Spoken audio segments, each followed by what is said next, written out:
बिस्मिल्लाहिर्रहमानिर्रहीम अस्सलाम वालेकुम। आप फेसबुक और यूट्यूब चैनल देख रहे हो। मेरा नाम है अब्दुल रहमान नाज़िर। आज इस्लामाबाद से कुछ ताज़ा तरीन अपडेट्स और फिर जो एक बहुत बड़ा पैकेज हमें आलमी दुनिया की तरफ से मिला है 10 से 11 अरब डॉलर और कुछ ये भी कहा जा रहा है कि जी 12 से 16 अरब डॉलर तक जो है वो अनाउंस किया गया है। अब ये क्या पैसे कब मिल जाएंगे पाकिस्तान को? क्या ये अगले कुछ दिनों में मिल जाएंगे या इसके ऊपर जो बड़े कुछ माहिर माशियात हैं डॉक्टर इशफाक हसन जैसे और कुछ बड़े जो बिल्कुल फेयर तज़िया देते हैं, ना तो वो किसी सियासी पार्टी का बयानिया लेकर जो है टीवी के ऊपर आते हैं, ना ही वो किसी ख़ास तबके का बयानिया लेकर बैठते हैं और कहते हैं कि जी माशियत बहुत अच्छी है और बहुत भारे लगने वाली हैं। तो ऐसी बात नहीं है। तो हम उन कुछ चंद लोगों का तज़िया आपके सामने रखेंगे कि ये जो एक 11-12 अरब डॉलर का कल अनाउंस किए गए हैं और कहा गया है जी कि पाकिस्तान को बहुत बड़ी इमदाद मिल गई है और इसके ऊपर हमारी जो 13 जमातें और जो हमारी इम्पोर्टेड हुकूमत है वो बड़ी जो है वो खुशी से निहाल हो रही है और कह रहे हैं कि जी बस अब पाकिस्तान के लिए पाकिस्तान के वारे नहीं आ रहे हैं। अब पाकिस्तान ख़ास तौर पर PDM जो जमातें हैं उनके ऊपर इंटरनेशनल दुनिया ने एतमाद का इजहार किया है। ये हमारे वज़ीर-ए-आज़म साहब कहते हैं कि जी एतमाद का इजहार जो इंटरनेशनल दुनिया की तरफ से किया गया है। ख्वाजा साद रफ़ीक साहब कहते हैं कि जी PDM सियासी और नज़रियाती इख्तलाफात के बावजूद इकट्ठी है।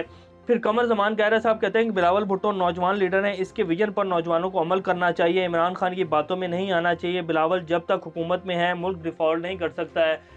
वज़ीर ख़ारजा को वज़ीर ख़जाना का वो दे दिया और वो कह रहे हैं कि जी बिलावल जब तक है मुल्क डिफ़ॉल्ट नहीं कर सकता, यानी कि उन्होंने ये सारा जो क्रेडिट है ना, ये जो 10-11 अरब डॉलर मिले हैं ये सारा उन्होंने लपेट कर जो है बिलावल भुट्टो साहब के हिस्से में डाल दिया कि जी बिलावल भुट्टो साहब जो है उन्होंने पूरी दुनिया को आमादा किया है और 11-12 अरब डॉलर जो मिल रहा है ये उन्हीं की कारस्तानी है।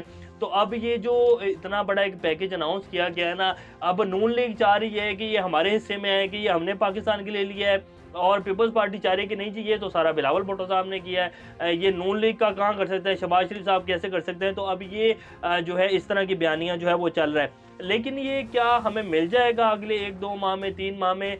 तो उसकी भी तफसीलात आपके सामने रखेंगे। और जो इससे पहले पाकिस्तान के लिए पैकेजेस अनाउंस किए गए हैं जिनमें एक दफ़ा जो है 5 अरब डॉलर के करीब पाकिस्तान के लिए अनाउंस किया गया था, ये 2010 अप्रैल में किया गया था, लेकिन वो आज तक उनमें से कोई भी पैसा नहीं मिला। तो क्या ये पैसे जो हैं ये जल्दी से डॉलर हमें मिल जाएंगे? तो ये भी आपके सामने रखेंगे कि इसकी क्या हकीकत है। और इसके ऊपर भी सिर्फ जो है मीडिया के ऊपर खेला जा रहा है और सियासत की जा रही है। हालांकि इनको ये बात अच्छे से पता है कि ये पैसे इतनी जल्दी नहीं पाकिस्तान के अकाउंट्स में आने और पाकिस्तान के रिजर्व्स में नहीं आने। ये आपके सामने रखेंगे। फिर जो इस टाइम की सूरत हाल है IMF के हवाले से, जैसे कि शहबाज शरीफ साहब ने कहा कि जी IMF की टीम जो है वो 3 दिन में पाकिस्तान आ जाएगी। आज 3 दिन पूरे हो चुके हैं, कोई टीम नहीं आई। तो IMF के हवाले से एक्सप्रेस ट्रिब्यून की खबर है जिसमें उन्होंने कहा कि जी जो जनीवा कॉन्फ्रेंस के दरमियान थोड़ी बहुत एक मीटिंग हुई थी इसहाक डार साहब के साथ और उनकी टीम के साथ, वो कोई उसमें बड़ा ब्रेक थ्रू नहीं हुआ। आगे वो क्या कहते हैं वो आपके सामने रखेंगे। और जो है आज सुप्रीम कोर्ट में जो एक इन्होंने नैब में तरमीम की थी उस केस की समाअत हुई, उसका अहवाल भी आपके सामने रखेंगे। क्या नैब की तरमीम जो है वापस हो जाएंगी और क्या हमारी जो सुप्रीम कोर्ट है वो सारी जो तरमीम की गई हैं उनको बैक कर देगी? तो ये आज आपके सामने रखेंगे। इससे पहले अगर आप लोगों ने चैनल को सब्सक्राइब नहीं किया तो रेड बटन को प्रेस कर लें और बेल आइकॉन को भी प्रेस कर लें ताकि लेटेस्ट अपडेट्स आप लोगों को मिलती रहें। ये जो हमारा ताल्लुक है ऐसे ही जुड़ा रहे। सबसे पहले इशफाक हसन साहब कहते हैं कि जी जिनीवा में पाकिस्तान के लिए फ़ंड्स के ऐलानात होना एक चीज़ है, पैसे मिल जाना दूसरी चीज़ है। रकम मिलने में 2 से 3 साल लगेंगे। उन्होंने मजीद कहा कि अक्टूबर के ज़लज़ले में भी आलमी बरादरी की जानिब से ऐलानात किए गए, सिर्फ ऐलानात होना एक चीज़ है और पैसे मिल जाना दूसरी चीज़ है। यानी कि जो अक्टूबर के ज़लज़ले में भी ऐलानात किए गए थे ना बढ़ चढ़ कर, उनमें से भी कुछ ही पैसे मिले थे और बाकी नहीं मिले थे। इसके साथ साथ इशफाक हसन साहब ने डार साहब को कमर्शियल बैंकों के हवाले से जो बयान दिया, उन्होंने कहा कि जी कमर्शियल बैंकों में भी जो पैसा पड़ा हुआ है, जैसे कि हमने आपके सामने पहले भी रखा कि उन्होंने कहा कि जी 6 अरब डॉलर जो कमर्शियल बैंकों का है, यानी कि जो आम आवाम का पैसा है, जो इन्वेस्टर का पैसा है, वो भी हमारा ही है। तो बेसिकली उन्होंने ये कहा था कि अगर हमें ज़रूरत पड़ी तो हम आम आवाम का जो पैसा है, जो आम आवाम के अकाउंट्स हैं, उनको सीज़ कर देंगे और उसका जितना भी पैसा है वो हुकूमत अपने उसमें ले लेगी, तहवील में ले लेगी और मुल्क को डिफ़ॉल्ट से बचा लेंगे। यानी कि आवाम के पैसे के ऊपर डाका मारेंगे। जो अरबों डॉलर की प्रॉपर्टियां अपनी हैं, जो अरबों डॉलर के अकाउंट्स अपने हैं, उनको हमने कोई नहीं छेड़ना छोड़ना। वो तो हमने चोरी किया हुआ पैसा है, वो तो हम अपने बच्चों के लिए जमा किया हुआ, उनमें से कोई पैसा नहीं लाएंगे। हाँ, पाकिस्तानी अवाम का जो कुछ पैसा बैंकों में पड़ा हुआ है ना, उसके ऊपर भी डाका मार लेंगे, क्योंकि हमारी तो हुकूमत ही डाके के ऊपर बनी है और हमने तो मारा ही डाका है सिर्फ पाकिस्तान में पिछले 30 साल में। तो उसके ऊपर डाका मारे। तो उन्होंने कहा कि जी ये जो इनका बयान है ना, ये बड़ा गैर जिम्मेदाराना है। इसकी वजह से लोग खौफजदा होकर बैंकों से डॉलर निकलवाना शुरू कर देंगे और इससे एक बहुत बड़ा धचका जो है वो लगेगा। फिर उन्होंने ये भी कहा कि पाकिस्तान को जानबूझकर इस नहज तक लाया गया है, जानबूझकर पाकिस्तान के साथ गलत फैसले किए गए और इनको पता था कि अगर हम ये करेंगे तो इसका ये रिज़ल्ट आएगा और ये सब कुछ जानबूझकर किया गया है। तो इशफाक हसन साहब ने कल रात प्रोग्राम में बैठकर बड़े जो है तल्ख़ खेज़ इंकशाफात किए हैं और उन्होंने कहा है कि ये जो अभी बहुत बड़ा एक जो है वो की जा रहा है ना जी, बड़े जश्न मनाए जा रहे हैं कि जी इतना पैसा आ गया, ये हो गया, वो हो गया। ये सिर्फ अभी ऐलानात हैं, जब पैसा मिलने लगेगा ना तब की बात है। एशियन डेवलपमेंट बैंक जो है वो तो हर चौथे, पाँचवें, छठे महीने कहते थे जी 1 अरब डॉलर देंगे और जब पैसे देने की बात आती है तो फिर वो नाक से लकीरें, तब जब तक नहीं निकलवा लेते पाकिस्तान की तब तक वो पैसे नहीं अनाउंस करते। तो ये अभी सिर्फ अनाउंस किए गए हैं, पैसे इतनी जल्दी आने नहीं लगे हैं। अब आपको बता देते हैं कि 2010 के अप्रैल में इम्तियाज़ गुल साहब ने इसके हवाले से बात की। उन्होंने कहा कि जी 2010 के अप्रैल में भी जापान में एक कॉन्फ्रेंस हुई थी टोक्यो में, फ्रेंड्स ऑफ डेमोक्रेटिक के नाम से पाकिस्तान और अफगानिस्तान के लिए खुसूसी नुमाइंदा जो मुख्तलिफ मुल्कों ने तैनात किए थे, इनका एक क्लब था। इसके तहत हुई थी ये कॉन्फ्रेंस, जिसमें 5 अरब डॉलर के वादे किए गए थे। 5 अरब डॉलर में से एक भी पैसा पाकिस्तान को अभी तक नहीं मिला।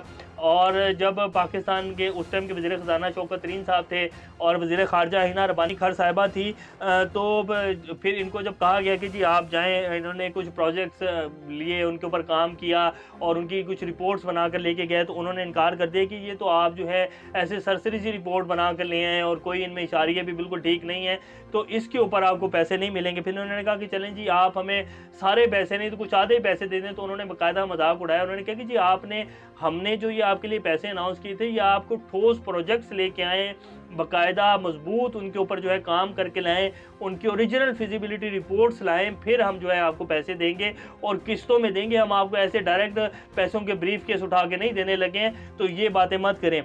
तो ये इनके हालात हैं। तो उस टाइम में पाकिस्तान को कोई पैसा नहीं मिला था और ये जो है इस तरह होता है। तो अब भी ये जो है प्रोजेक्ट्स अनाउंस होंगे, उनकी जो कमेटीज़ होंगी, बाकायदा कमेटी बनेगी, उसके बाद जो फिर उनके उसमें पेश किए जाएंगे प्रोजेक्ट्स और बताया जाएगी कि यहाँ यहाँ ज़रूरत है।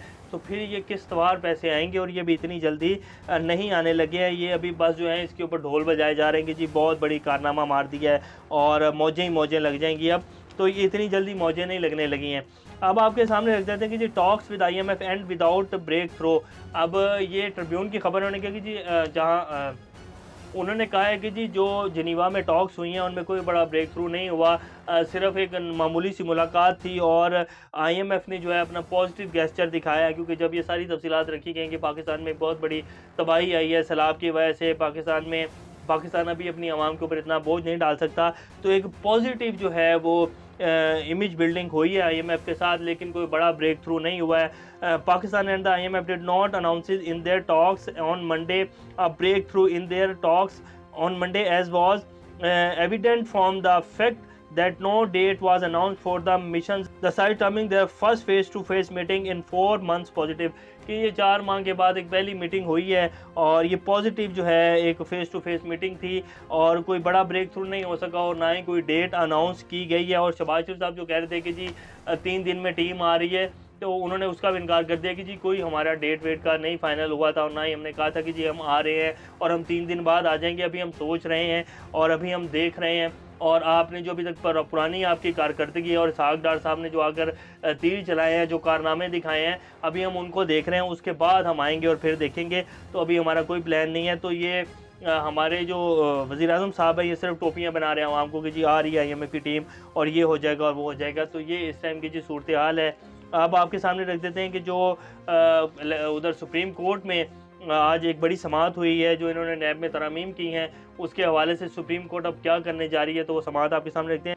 अब इस समाअत में इस्लामाबाद सुप्रीम कोर्ट ने कहा है कि क्या मुल्क की सलामती के खिलाफ कानून साजी पार्लियामेंटेरियंस के हलफ की खिलाफवर्जी तस्वुर होगी। वफाकी हुकूमत के वकील मखदूम अली खान ने दलाइल का आगाज़ करते हुए कहा कि कानून इस वक्त कलअदम होता है जब कोई और रास्ता ना बचा हो। अदलिया, पार्लिमान और एग्जीक्यूटिव को अपनी अपनी हदूद में रहना चाहिए। आइन में अदलिया को कानून कलअदम करार देने का इख्तियार नहीं दिया गया। सुप्रीम कोर्ट ने अपने फैसले के जरिए अदलिया को कानून कलअदम करार देने का इख्तियार दिया, मगर अदालती फैसले में भी कवानीन कलअदम करार देने का इख्तियार मशरूत है। मखदूम अली खान ने मौक़िफ़ इख्तियार किया कि नैब तरामीम को इस्लामी उसूलों के खिलाफ होने की बुनियाद पर भी चैलेंज किया गया है। कानून खिलाफ शरीयत करार देने के लिए वाहिद फोरम वफाकी शरई अदालत है। सुप्रीम कोर्ट को कवानीन का शरीयत के पैराही में जायजा लेने का इख्तियार नहीं है। कानून साजी पार्लियामान का इख्तियार है, जिसमें अदालत मुदाखलत नहीं कर सकती है।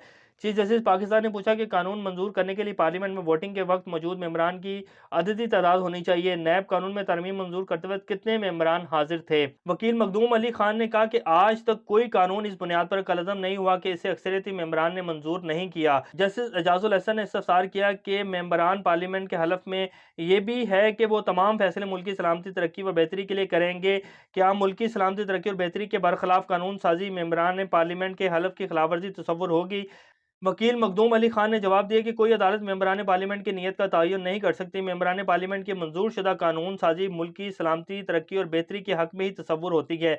वकील मखदूम अली खान ने कहा कि अमरीकी कोर्ट में करार दिया गया कि अगर अवाम अपने मुंतखब नुमाइंदों के साथ जहन्नुम भी जाएं तो इनकी मदद करेंगी। किसी बुरे या अहमकाना कानून साजी पर भी अदालत का कोई दायरा इख्तियार नहीं बनता। यानी कि जो मेंबर पार्लियामान है, वो जो मर्जी कानून बना दें, वो जैसी मर्जी तरामीम कर दें, अदालत उसमें कोई जो है वो नहीं कर सकती है। और बेशक अवाम जो है, जो उन्होंने मेंबरान भेजे हैं, और वो बेशक वो ये कानून बना दे कि जी हम सब जो है जहन्नुम जा रहे हैं, तो अवाम जो है वो जहन्नुम में जाएगी। अदालत जो है वो इसका इख्तियार नहीं रखती है। अमेरिका में ये फैसला दिया गया तो उन्होंने उसको कोर्ट किया। अब अदालत ने केस की समाअत जो है वो 11 जनवरी तक मुलतवी कर दी है। यानी कि इस पूरी केस की समाअत को देखें ना, तो इसमें ये साफ साफ अभी तक जो सामने आया है कि आइन में इस चीज़ की बिल्कुल भी इजाज़त नहीं है कि अदालत जो है वो पार्लियामान के उसमें जो है बिल्कुल भी मुदाखलत नहीं कर सकती। तो फिर जो उस दिन रूलिंग दी गई थी स्पीकर साहब की तरफ से, और रात को 12 बजे अदालतें खोली गईं, और उसके बाद फिर उस रूलिंग को रिजेक्ट किया गया और अदम एतमाद को कामयाब बनाया गया, तो तब फिर पार्लियामान और हमारे जो सुप्रीम कोर्ट है, वो किस हैसियत से उन्होंने वो फैसला दिया और कैसे उन्होंने स्पीकर की रूलिंग को रिजेक्ट किया। हालांकि आइन में साफ साफ लिखा हुआ है कि जी पार्लियामान की कार्रवाई में अदालत बिल्कुल भी मुदाखलत नहीं कर सकती है। तो फिर उस दिन क्यों किया गया और क्यों रास्ता निकाला गया? अब देखते हैं जी। ये बहरहाल केस की जो है आपके सामने रखी है समाअत, और इसमें अभी तक जो वफाकी हुकूमत की तरफ से दलाइल दिए गए हैं, वो तो ये कह रहे हैं कि जी मेंबरान जो हैं, जितने मेंबरान चाहिए ना, उतने मेंबर जो हैं पार्लियामेंट में होने चाहिए। बाकी ओपोजिशन हो या ना हो, बहस हो या ना हो, कानून पास हो जाएगा और उसमें अदालत कुछ नहीं कर सकती है। अभी ये पाकिस्तान का आइन और वो आइन के मुताबिक जो है दलाइल दे रहे हैं। अब देखते हैं कि सुप्रीम कोर्ट इसमें भी कोई रास्ता निकालती है या नहीं निकालती है। बहरहाल ये हमारा प्यारा पाकिस्तान है। अभी तक के लिए इतने। अपना और इस चैनल का ख्याल रखिएगा। अल्लाह हाफिज़।